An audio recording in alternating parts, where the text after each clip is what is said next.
Hello, and welcome to a brand new edition of a show called BTC Behind the Coin.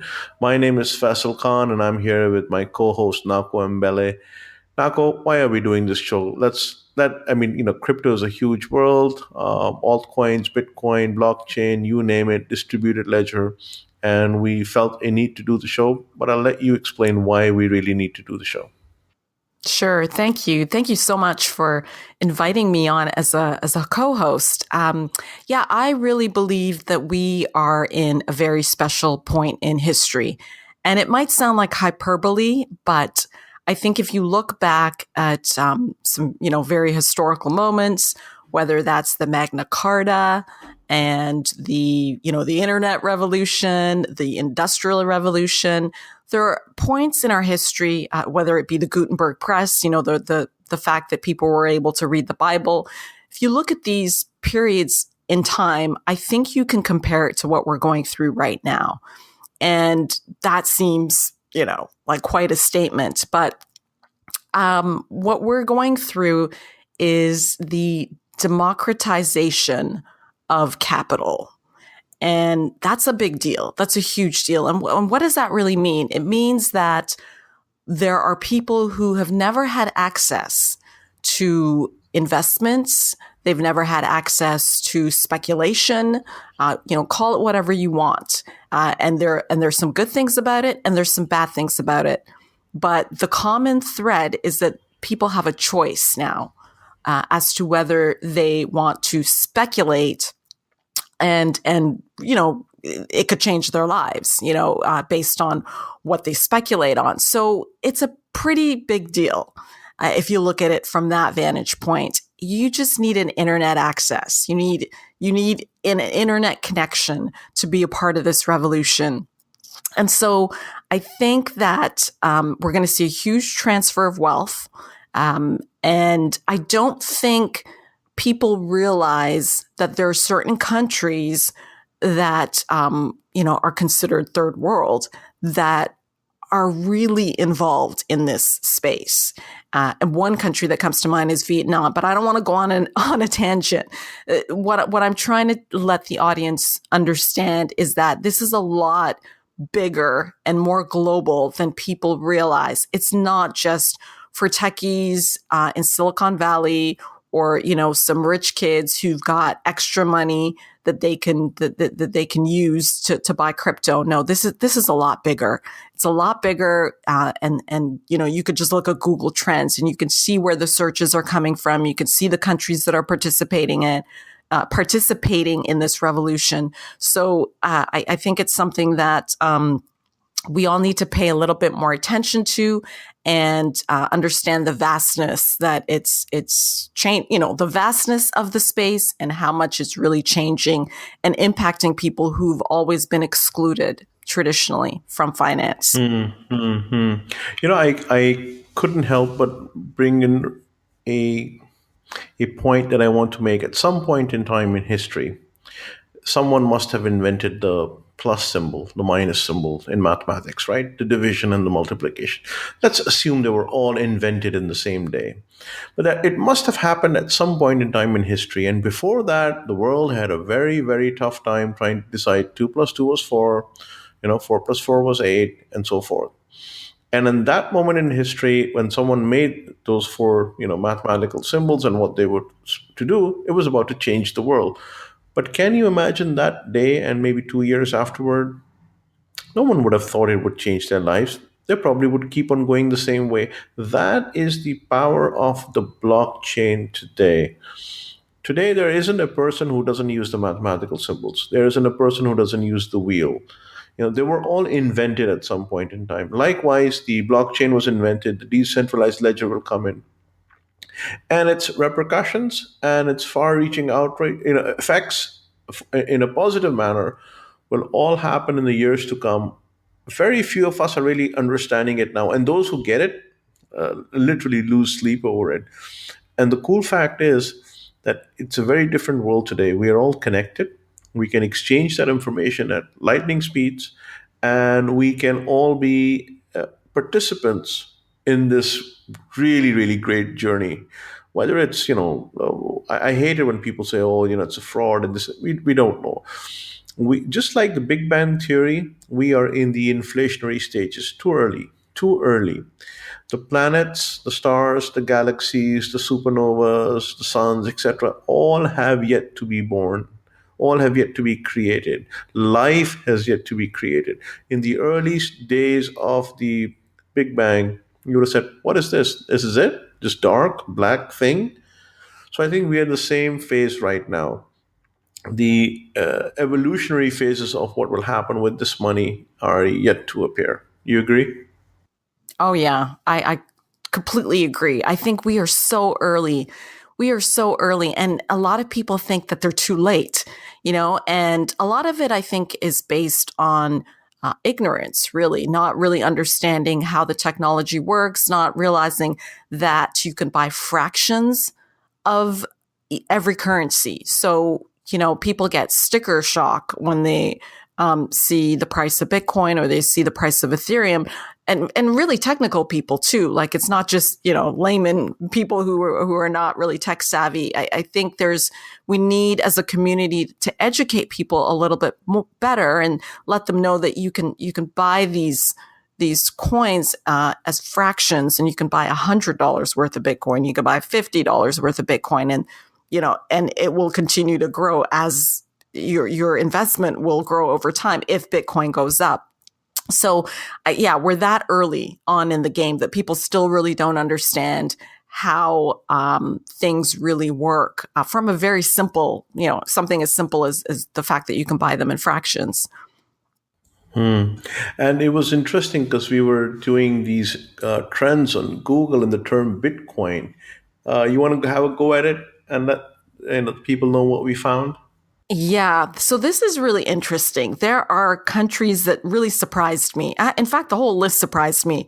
The beauty of this list is that it really shows how democratized Bitcoin really is, and how it's really truly global, and it's not as concentrated in what people, I think, would first automatically think it's, oh, definitely California, right?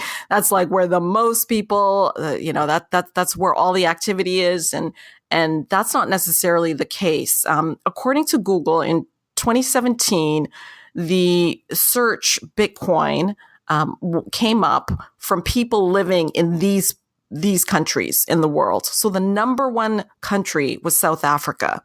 And they're going through some fiscal issues, so it's kind of not surprising that they would be searching for ways to protect Well, I their mean, wealth. Argentina, Venezuela, Brazil, those did not show up. Zimbabwe did not show up, That's true. That is true. That is true. Those didn't show up. The United States did not show up in the top 10. Yeah. That was surprising to me as well. So number one was South Africa. Number two was Slovenia. Now, like, how shocking is that? Quite. Yeah. Yeah, Slovenia. Number three was the Netherlands. Now, this was not surprising to me. I'm a No. headhunter by day, and there are a lot of Dutch people in the space. That's something that I just took note of. A lot of developers that are Dutch. I don't know what it is. Please let us know if you're Dutch. Why are you guys so into crypto? I would love to know what the reason is for that. Number four is Australia. Which is That was fine surprising. because they've taken a lead. They have exchanges, they have better legislation, etc., etc. They're not clamping down, if you will, like the other countries are in their what I would call their myopic knee-jerk reaction. So Australia is a good one over here. Okay. And number five was Austria. Surprising for me, I would have thought Switzerland maybe because of what's happening now in the front with the ICOs and the registration that Switzerland offers, etc. But Austria, very surprising. Yeah, I was surprised at that too. And then I wondered how many Austrians are ardent Austrian economists, if they really believe in the whole Austrian economics. Because as people know, that's really what started this whole Bitcoin movement, is a libertarian. It's very strong libertarian origins. and they're proponents of Austrian economics. So I don't know if if it's related. That might be a stretch. Maybe it's all of Dr. Julian's followers. Dr. Julian, for those of you who don't know, is one of the co-founders of 10x, and he's Austrian. Ah, I didn't realize he was Austrian. Interesting. Yeah, he's Austrian. Okay. Number 6, Singapore. Not a surprise. No surprise there. No. That's the home of, where everyone's registering their ICOs pretty much. But cannot register, but cannot participate. Singapore residents cannot participate in ICOs. Right. And by the way, Singapore's MAS, Monetary Authority of Singapore, is probably one of the one of the best central banks in the world as far as fintech and fintech related and crypto related policies, etc., are concerned. Interesting. Yeah. Okay, and number 7 is Canada. That's where I am, and was I surprised? A little. I mean, we've got a tiny population, pretty much like Austria, right? We're not a huge population, maybe not as small as Austria, but we're definitely not the U.S. And but we do have quite a bit of Bitcoin companies, and we've got a really good Bitcoin conference in Toronto that happens every year. It's a meetup, and it's one of the biggest meetups in Bitcoin. So yes and no. How about you? Were you surprised with Canada being in the top 10? No, because a lot of the exodus that happened from the United States went up north, Canada. Couldn't go to Mexico, went to Canada. So that's why they started the exchanges. That's why they started some of the POS devices that were doing Bitcoin. They started the ATMs and so forth. It all ended up in Canada. Interesting. And on another note, in terms of Canada, a lot of the Chinese miners are now eyeing Canada as a place where they might move their operations because the Chinese government is cracking down on, Miners, on them. huh? Yeah, on miners, and electricity is relatively still cheap in places like Quebec and Manitoba in Canada. So Canada might move up to the higher on the list next year. Who knows? Number 8, Switzerland. No surprise. Yeah. Yeah, Zug is Crypto Valley. I'm surprised they're not even higher, but Number 9, Nigeria. The most entrepreneurial people on earth. They are thinking, how do I game the system 24/7, 365, and then some? Yeah, I'm not surprised. And I mean it in a good sense. So please, no negative connotations here. Yeah, no, definitely. They know their way around the internet, and I'll tell you why 2017 was really good for them, because CBN, the Central Bank of Nigeria, did a lot of snafus and so forth, capital controls, and did this and did that. So they were always looking at how to circumvent that, and Bitcoin was the most natural alternative to them. Yeah. Yeah. So yeah, that makes a lot of sense. And number 10 is Ghana. Now, this was a surprise to me.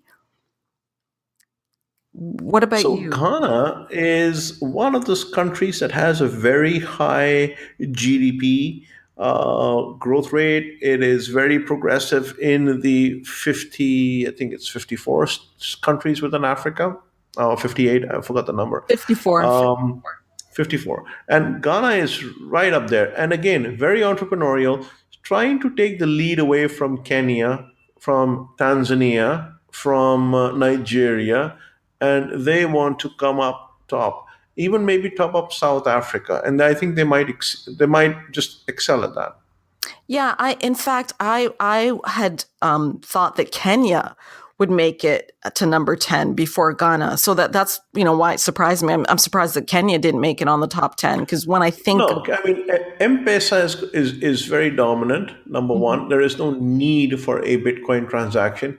There aren't too many Kenyans, as far as the diaspora is concerned, who are sending money. And the M-Pesa network, Safaricom, has basically disassociated itself from all cryptocurrency so that they cannot drop money directly into a M-Pesa wallet. Interesting. Okay, I didn't know that. Now, were there countries apart from the U.S. That you were surprised didn't make the top 10? Korea, China and Korea. especially South Korea, obviously, not North. South Korea is huge. Japan is huge in Bitcoin. Didn't Yes. make it to the top 10. I was very surprised. I expected one of these three countries, China, South Korea, or Japan, to make it. If not, a mention of Hong Kong. No, didn't make it. Singapore Yeah. made it, made sense, but not these countries. So that was my only surprise. Yeah, my surprise too was that more Asian countries weren't in this. India, for example, I was shocked that India. India, no, no, no. I wasn't. India is not big in Bitcoin. India is not big in Bitcoin at all. It's doing a lot of work. There's a lot of regulatory gray area as far as Bitcoin and blockchain and other cryptocurrencies, etc., are concerned. Not the blockchain, but Bitcoin in general. And so, not no, India is not there. Bangladesh is banned. It. Pakistan is neutral on it, and the GCC is very neutral on it. Not like that. Philippines would have been one country that I would like to have seen up there because they are very, very Bitcoin friendly, so to speak. Yes. A lot of remittances, which remittance and using Bitcoin remittances are being done using these altcoins, and Philippines is probably tops the list. I was Yeah, very surprised not to see it there. that is true. They're kind of the pioneers, I would say, when it comes to remittance with Bitcoin. And yeah, it's quite shocking that they weren't in the top 10. And I'm also surprised that Malta didn't make it as well. I expected to see Malta before Slovenia, but hey, these things, that's why you use Google and look at the statistics because it might surprise you. All right, so what else has been surprising? What other surprises happened in 2017 that threw us off in the Bitcoin blockchain crypto space? Well, I think it's old money versus new money. That fight has started. Regulation clamping down. Will the CEO of J.P. Morgan Chase saying Bitcoin is a fraud, and then backing taking a reversal of view on that. There's so many things that have happened. Suddenly the world woke up after August. Hey, there's Bitcoin and it's going towards the moon, and the moon shot and then back down again. And the sad part is that it has always been there. It has been there for a couple of years. And, people used to make fun of the people who used to talk about Bitcoin. Not anymore. Most of the people ended up laughing all the way to the bank. That's true. That is very true. I think another interesting development that we saw in 2017 and coming into 2018 is all of these new blockchains, and some of them aren't even blockchains. So here we are trying to better understand what Bitcoin really is, what it's capable of as a protocol, and Ethereum, and then here come these new guys, right? And IOTA being the biggest. Still don't understand it personally. I'd love to get somebody on the show to explain exactly what it is and why they're so excited about it. But we've got a lot of new ones coming up that are really protocols. And I think the biggest two really are IOTA and EOS. That are, have caught everyone's attention. They're doing extremely well. When you look at CoinMarketCap, their market cap is huge, and they are pretty much being touted as Ethereum killers. Pardon the expression, but they're seen. Everyone sort of sees Bitcoin as Bitcoin, but everyone is looking at, okay, who's going to replace Ethereum? And we had this incident with CryptoKitties that really showed some of the vulnerabilities in Ethereum, and then you have these new blockchains saying, listen, that this is how we're going to fix what Ethereum is lacking. So, and there are a couple others that I can name. And, as the year goes by, we will invite people in to talk about these new blockchains or non-blockchains. I don't even know what to call them. These new protocols that are Alt challenging chains. alt chains. Yeah, exactly. Alt chains, that But are name a coming up. few. Cardano is one, ADA, right? Yes. Rye blocks, Arc block, Nebulas, Bloom is not a thing. There are quite a few that are coming out, but hopefully we'll have, we understand that people don't understand these ICOs. We didn't understand either. And it takes time. The first one seems a little weird, the second one less weird. And the more you start reading into them, the more you start participating and, and looking at forums and white papers and so forth, you'll get acclimatized to it. You will eventually get the hang of it. You will be able to tell a bad actor from a good actor pretty much if you keep yourself up to date. And obviously, the show is going to help you, keep up to date. For example, I want to make one comment, and I know it's BitConnect. That's one coin you do not want to participate. It's a Ponzi scheme. Everyone knows it. But those who don't know about it, will invest money, put it, plunk it down, and it'll go to a waste, and maybe lose it all. But I think it's fair to say in any altcoin investment you could lose it all. The mathematics could make the money go down to zero. But be aware, and hopefully, as we go along with further episodes of the show, we will let you know who is a good actor and who is a bad actor to the best of our abilities. Yeah, and it's also important to note that we're not financial advisors. So everything we talk about on the show is just our opinion. And, do your own research, consult your own financial advisor. Do not take anything we say as investment advice. This show is really, we love this space very much, and we want to, pretty much try and educate people as best as we can, but we're learning along with you. I mean, nobody's an expert in this space. It's just, it's impossible to Yeah, call yourself and an you expert. can't. And listen, don't say, I wish I had bought Bitcoin when it was $10. Why don't you say things like, I wish I had bought Facebook when it was $2? I don't hear you saying that. I don't hear you saying, I wish I had bought Google when it was 62 cents. I don't hear you saying that. I don't hear you saying, oh, I wish those trains have left the station. So there are plenty of coins out there. There are plenty of ways to make money and lose money if you don't know how to play the game right. There are plenty of ways to speculate, punt, get in the game, small or big. There are many, many ways of doing it. The opportunities have not exited. In fact, you have more opportunities today in 2018 than you ever had before. As we do this pilot episode right now, I don't even know how many. I think it's 1,400 coins out there. 1,400 altcoins. That's a lot of coins to play with. And the yes, there will be fear, uncertainty, and doubt, and market turbulence, and Bitcoin decreasing and Bitcoin increasing. Do I buy Ethereum? What's all the rage with the Ripple these days? Shall I go for Ripple? Shall I go with Stellar, etc., etc.? You will learn it all. It will come to you. And by the way, whatever we talk about with respect to coins, chances are Nako and I have either been investors in it, are advisors in it, or have been playing and trading it. So it's not just we don't want to talk theoretical. Everyone can talk theoretical.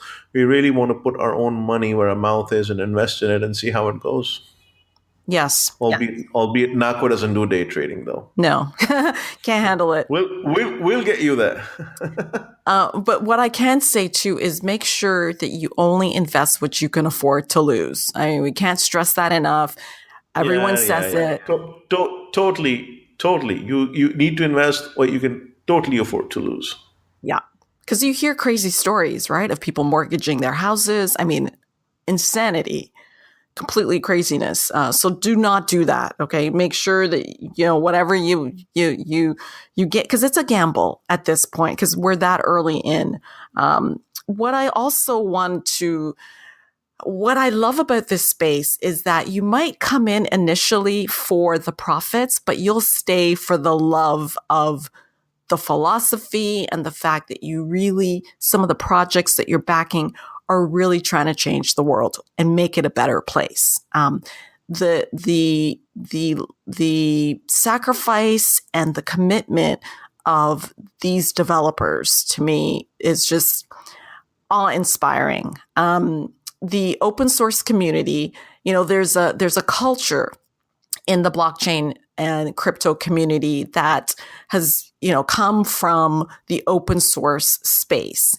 And so you'll find these projects where people are contributing just, I mean, at first, because I'm not a developer, I was like, people are doing this for free. Like, I don't get it. I don't understand. I don't understand this concept, and of course there is, you can call it a secondary, maybe a byproduct of what they're doing may turn out to be profitable in the end. If the project does well, then they'll do well. But for the most part, there are a ton of tokens. I mean, a ton of tokens that will never make any money, right? They're just the projects will be there and they might get lucky. They might have a Cinderella story. And we saw one of those Cinderella stories at the end of 2017 called Packcoin. I mean, talk about a crazy story.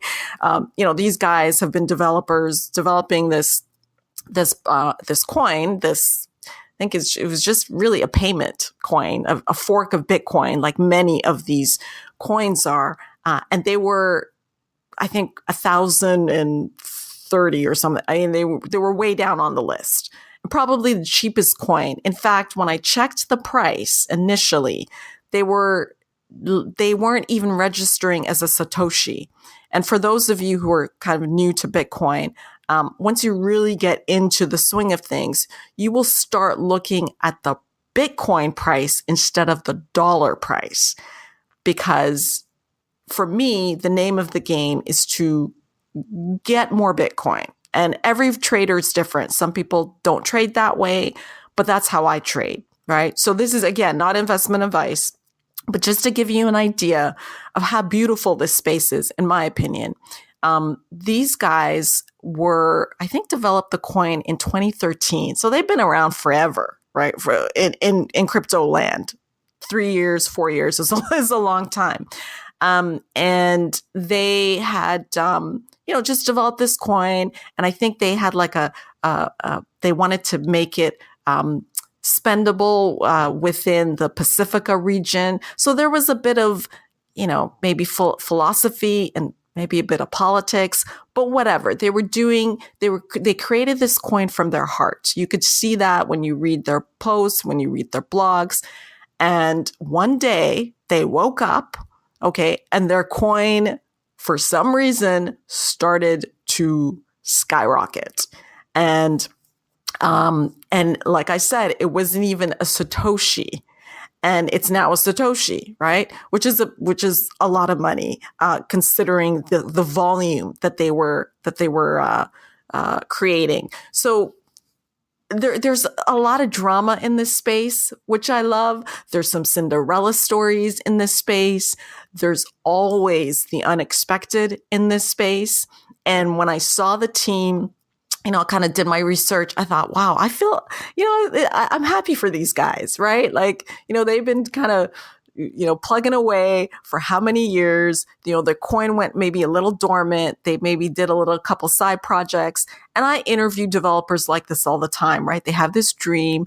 They go and they do a project with their friends. It doesn't work out. Then, they got to work and pay the bills. They've got a wife and kids to take care of, but they're really in it for the right reasons. And then this happens, So there are a lot of stories. Imagine getting in early on these coins, getting in when one coin is, I don't know, 0.0000000002 something BTC, and then the coin becomes $1. If you actually use that number and it went to $1, for every $100 invested, you make, I don't know, a couple of $100,000, I guess. So, and these stories can very well happen. Only in crypto land. Yeah, only in crypto. Well, especially if the whales and institutional money gets behind it. You want to give just a little glimpse of that? Sure. Okay, so the space is still so small, and I tell a lot of like the regular trade, like people that have come from the traditional trading space, crypto freaks them out. I mean, they're just like, I've never seen a chart like this in my life. They use their technical analysis, and sometimes it works and sometimes it doesn't work. And the reason your technical analysis might fail in the crypto space, is because it just takes a couple whales to decide that they're going to dump a coin or they're going to buy a coin, and then your technical analysis will go to the wayside. It's just going to be wiped out. It will not make sense. There is no logic to this space. There's no And fundamentals also, remember. no, there's no fundamentals. And Can't say, oh, well, this coin is going to perform really well because the interest rates over here have gone high. Doesn't work with, it doesn't, or down, doesn't work with has no correlation most of the time.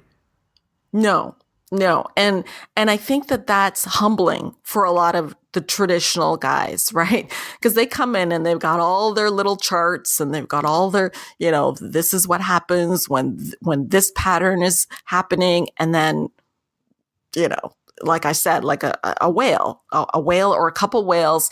And the whales in this space all know each other for the most part, right? Because it's still small enough that they know who. You want to very quickly describe a whale. Oh, it's yes. not the animal. Not Right. the animal. So a whale is somebody that owns a lot of tokens, a lot of them, and somebody who can move the market, right? So they are the makers, really, the guys that are making can make the a trade move, so they and it could be anybody. It could be a miner, could be a whale. An individual could be a whale. An institution could be a whale.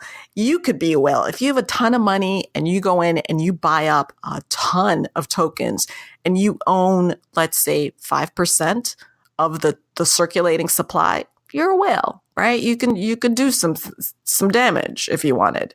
So that's really what a whale is. And the space is small enough that they do move things. They make things, yeah. They can make your life really good, or they can make your life a living hell, depending on where you are, on which side of the trade you're on. Because, as you know, this is a zero-sum game, right? Like, somebody's winning and someone's losing. Yeah, and another thing it's very important for people to understand. It's not just about Bitcoin and Ethereum. Those might be the gateway currencies, but now a lot of crypto-only exchanges have come up. It is, I guess, in the next show we'll be talking about exchanges, liquidity issues, which exchange to start off with, which exchange never to go, how to look up an exchange, how to look up why this website called Crypto Compare or Coin Market Cap is good, and how to buy tokens, and all the fun stuff that you really, really need to do. We will actually hopefully do exercises on them in the coming shows. And they won't be shows somewhere down in July or August. These will be shows for next week and the week after that. Maybe we'll do 2 shows in a week if Narco's up to it. But basically get you up and running and see how you can, get on trades and so forth. Yeah. That's yes. We definitely, there are a lot of tools in the space, but they are not in one place, all in one place. So there are a couple of resources that you'll have to go back and forth. And and in terms of the liquidity issues, that's something that the space definitely has a problem with during peak trading times. When Coinbase is crashing and exchanges are closing and not signing up any users. So there's definitely a lot of business opportunity. Confirmation times. Yes, confirmation times. Yeah, anybody who's used Bitcoin will realize that it's quite slow. When the network is busy, it takes a while to transfer the payments. So it'll be interesting to see how the other blockchains hold up to the amount of traffic that Bitcoin has had to hold up to. It's easy to criticize Bitcoin because it's the biggest and that has the most traffic. And when you don't have as much traffic, obviously you're going to be faster. So yeah, lots of things to talk about. So before we close the show, Nako, my questions to you. Predictions for 2018. It is, after all, the start of the year. It's good to get some predictions in, and then we can compare them maybe in the mid of the year and towards the end. Right. Predictions. Oh man. Well, I think the market cap will hit 1 trillion before March. I Okay. think yeah, yeah. And that's going to be psychologically for the space, that's going to be huge for us. Like Mm-hmm. huge. It'll be like the 10,000, right? The 10,000 Bitcoin hitting 10,000, like it was a psychological thing among Price of people. Bitcoin towards the year end. Yes. Okay. Price of Bitcoin. Damn, this is a hard one. This is a hard one, but I think I can see Bitcoin being 50,000 by the end of 2018. December 2018, 50K. And Ethereum. Ah, man. Ethereum is a tough one because there's so many people going after Ethereum now. But I love the community. I really like the Ethereum community a lot. They're just doing the right things. So I think it will probably be, I'm going to say 5,000. Okay. I don't have a prediction on Bitcoin itself. I'm just saying, hey, hold it. If you want, if you can afford to hold it, hold it. Ethereum, I'm probably say about closer to maybe 3,000 towards the year end. But I do see a lot of crypto exchanges coming up. I do see a lot of people now trying to say, okay, how do it is still very technical on how you have to, or rather, what you have to do to invest. It's not simple. It's not like going into a shop and saying, hey, give me 5 shares of IBM or something like that. It's very, very technical. And I think once more and more companies and exchanges come up that make it easy, I think we will see a whole lot of. I think we haven't seen traction, not even remotely. The real traction will come this year and next year. I hope so more this year, and let's see how it goes. Yeah, I'm looking forward to it. Very excited. Really have grown to really love this community very much, despite the fact that it can be a little stressful sometimes, and the fact Hmm. that there's been, a bit of infighting between certain camps that we won't name because I don't want to even go there. But I think generally speaking, it's a really great place to learn, to meet other people, and to feel like you're actually contributing to the better of humanity. Because I really think that a lot of projects are going to take us to another level in terms of our productivity, in terms of spreading of wealth, which and just getting more people involved that perhaps have not been involved in a way that we've ever seen before. So I'm really excited about 2018. I'm really excited about the space. I'm excited about our interviews that we'll have with various founders. And thank you, listeners, for taking time out to listen to us. Feel free to send us any questions. I mean, do we have Yeah, a email contact? at BTC, which is, behind the coin, BTC at aroundthecoin.com. Nako's email would be NAKO at aroundthecoin. My email is Faisal, FAISAL at aroundthecoin.com. And, in the coming, this is a pilot episode. So, we will get it right. We will get the format right. We will get the advertisers right. We will get the interviews right. We will get the template right. We will get everything right. Bear with us. It takes about 6 to 10 episodes to get it right. It's a huge commitment on our time to get this out. But I can tell you personally, not just because she's my co-host, she is one of the most Narcos, one of the most connected women I have seen on the planet. But that pales into comparison on her knowledge that she has with respect to crypto. I don't know of another woman who has so much knowledge. I don't even know of another man who has so much knowledge. And the great thing is that she's willing to share it with all of us, and we are willing to share it with all of you, and hopefully, some greater good will come through it. But till next time, I'm signing off. My name is Faisal Khan. And my name is Nako Mbele. Thank you so much for the kind words, Faisal. I'm also learning a lot from you, and looking forward to continuing the show. Thank you, everyone, and we'll see you next week.